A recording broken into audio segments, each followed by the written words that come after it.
Are you Argentinian and looking to qualify as a solicitor of England and Wales through the SQE route? If so, this video is for you. I'll try and explain what the process is and talk about exemptions. So here we go. Right. I'm going to share my screen from time to time so that I can bring things up which may help with this explanation. I should explain that my name is Ingemar Hunnings. I'm the lead consultant at HCL. We're a management consultancy which helps lawyers, people wanting to qualify as solicitors, law firms with all the stuff around running their business. So systems like software, case management systems with compliance and such like. Okay, I'm bringing onto screen here something to help me explain the major steps in being able to qualify as a solicitor of England and Wales through the SQE route. So you have these four elements, which I'll go through, and then we'll talk about exemptions. So you have to have a degree or degree equivalent. You have to sit and pass the exams, SQE1 and SQE2. You need to have 2 years full-time equivalent qualifying work experience confirmed to the SRA by an SRA regulated solicitor or a COLP, and then proving your identity and your criminal record, etc. So the degree, first of all, notice it does not have to be a law degree. And the SRA does not require you to do a converter course. If you're being asked to do one, that is a requirement of the organization asking for that. It's not an SRA requirement. As far as equivalency of your qualification to a degree is concerned, that's checked through well, your My SRA profile will guide you, but I think they use a company called ENIC or something like that. Okay, so the exams, the SQE1 and the SQE2. So these are the two exams that you'll have to pass unless you've got exemptions from them. SQE1, this is testing your knowledge. Okay, there are two parts to it, the FLK1 and the FLK2, functioning legal knowledge. So this is testing your knowledge. It's tough. Roughly about 55% of the people who sit the exam will pass it. It's multiple choice. Usually there are four potential answers to the question, and usually more than one of those answers could be right. And it's tight time-wise as well. So you need to be very disciplined on your timing. That's the SQE1 exam. You can only apply to sit the SQE2 exam once you pass the SQE1 or if you've been exempted from it. The SQE2 exam obviously tests your knowledge, but it also tests the application of that knowledge. And the SRA effectively are having a look at you as if you were newly qualified. Would you be a safe pair of hands? So the SQE2 exam is made up of 16 questions. 12 are written, 4 are oral.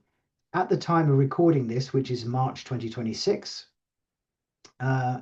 you still have to travel to the UK for the oral questions, but the written questions and the SQE1 can be sat in the Pearson View Centres, and there are several of those around the world. Check on the SRA website for what is relevant at the time when you're applying to sit the exams. So those are the exams. 2 years full-time equivalent qualifying work experience. Okay, so a few definitions. Full-time. So the SRA says that full-time is a minimum of 32 hours a week. And then notice that you could be working part-time and build it up. So if you were saying working at least 16 hours a week, it might take you 4 years to get your 2 years full-time equivalent. What is QWE? It is defined as the provision of legal services, and they have referred that to the Legal Services Act. They've gone on to say that it does not have to be done in a law firm. It does not have to be done in England and Wales. It does not have to be done in English and Welsh law. You could be doing this voluntarily, so it doesn't have to be paid. You can reach back in time as far as you want for your QWE. And you can use an external solicitor to do the confirmation. So that's a service that we provide. I'm just going to bring onto screen that service. Here we go. QWE External Confirming Service. So we have, at the time of recording this video, assisted and confirmed the QWE of over 180 people from all over the world. Over half of them are working outside the UK, over half are working in-house in companies, many are working in government agencies, charities, a few of them working in overseas law firms, etc. So all sorts of countries. So now, there are extra things that I have to do if I'm acting as an external confirming solicitor. So I have to see the work, which I do through viewing it through a video call, usually Zoom. So the work stays on your computer. And I have to confirm that I've done that to the SRA. I also have to confirm that I have got feedback from your supervisor, which usually I do via a Zoom call, very easy stuff for them. So there we go. That is how we can help you if you don't already have an SRA regulated solicitor in your organization who can do the confirmation. If you do, use them.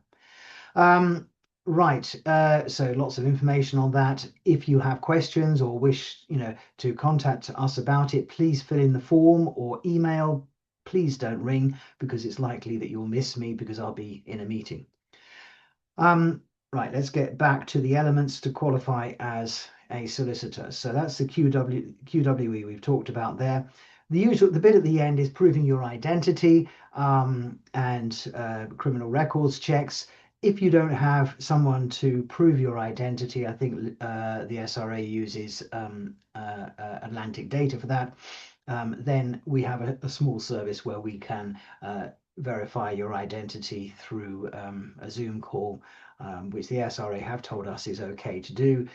So yeah, please feel free to reach out if that's going to be of help.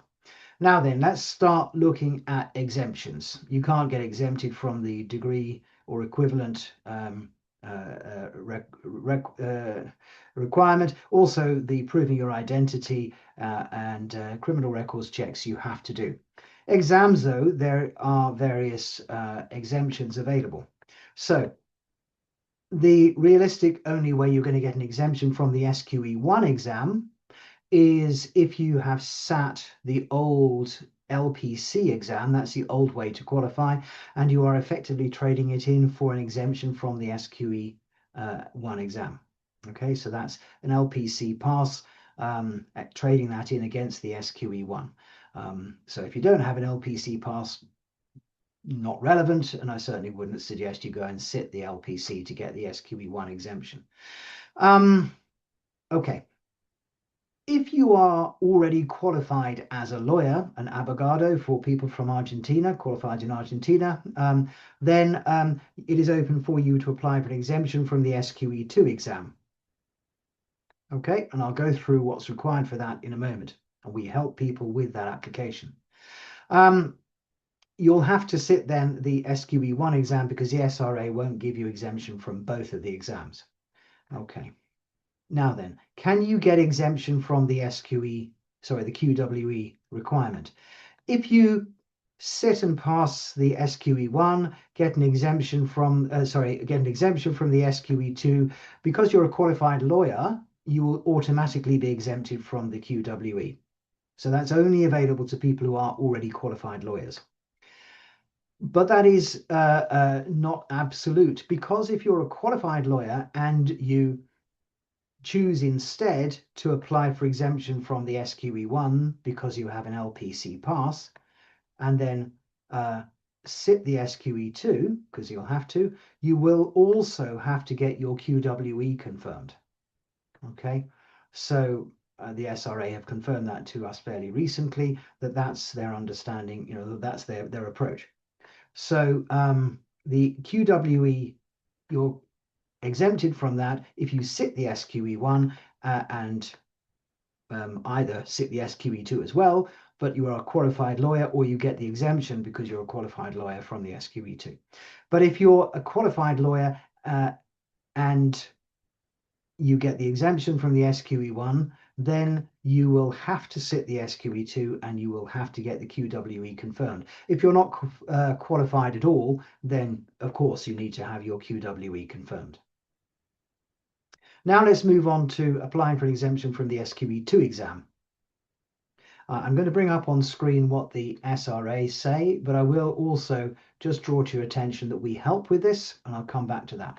The SRA say that if you are qualified as an Argentinian abogado, you can make an individual application for exemption from the SQE2 exam. You do not, by the way, have an agreed exemption. So you have to fill in the form, which I'll show you in a moment. You need to provide evidence of your professional qualification. To be honest, the admission certificate is the easiest one to provide. By the way, qualification is not part completing the degree, it is qualifying as an abogado, okay? You will also need to provide proof that you have at least 2 years legal work experience post-qualification, and that will be by way of a reference letter that you have got from the person who directly supervised your work. There are certain things that the SRA require to be in that letter, and we do provide a service helping people with giving them a simple template and then reviewing their draft application together with the application form and reminding you what you need to submit just to help you with that. Let's just bring this on screen. So there we go, on our website, explains that, gives all the guidance and advice, but we do have a service helping you, holding your hands, looking over the drafts for a charge of £250 plus VAT if you're based in the UK. Okay. You will also need to send to the SRA proof of your referee's professional qualification. Okay, this is the referees for the 2 years legal work experience. So if you had, let's say, 18 months in one organization and 6 months in another, then you'd have 2 referees, 2 letters of reference. Okay, it could be more than 2 years, that's the minimum. Okay, at least. So again, their admission certificate is the easiest. Okay, if they are a lawyer. If they're not a lawyer, but they are a professional, let's say an accountant, then again you can send in proof of their qualification, and also you'd have to explain how they were suitable to be supervising your work. If they're not a lawyer or another professional, then that's fine. You can still use them, but you'd have to explain in the letter of reference you draft for them how they were suitable for supervising your work. So there we go. Let's have a look at the form that the SRA has for making the application for exemption from the SQE2 exam. So this is qualified lawyers, remember? Okay, only they can make that application. So section 1 is who you are, straightforward. Section 2, you would fill in the details of your bar or your law society, and I believe that your qualification gives you all of these practice rights at 2.2, so you'd say yes to all of those. Section 3 about ethics, you'd fill in. Section 4B, you don't fill in 4A, you don't have an agreed exemption. It's 4B where you put in the name of the organization or organizations where you got your post-qualification legal work experience. And by the way, the legal work experience is a different definition than the QWE. Okay, it's just legal work experience, but it has to be to the level of your qualification.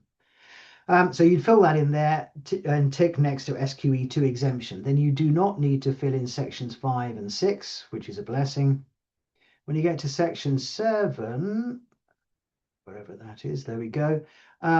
It will be 7B that you fill in. My 2 years legal work experience was completed post-qualification, and you put in the name or names and the contact detail or details of your referee or referees in there. You don't need to fill in section 8, that's not relevant to you. Okay, so I hope that's of help. If you would like help, then please do fill in the form on our website, email us, and we can help. I also want to bring onto screen our YouTube channel. You may well be watching this on YouTube, so may I encourage you to subscribe, to like, to share it with other people for whom you think it might be helpful. Okay, so I hope you're well. I hope this has been helpful to you, and wish you all the best. Goodbye.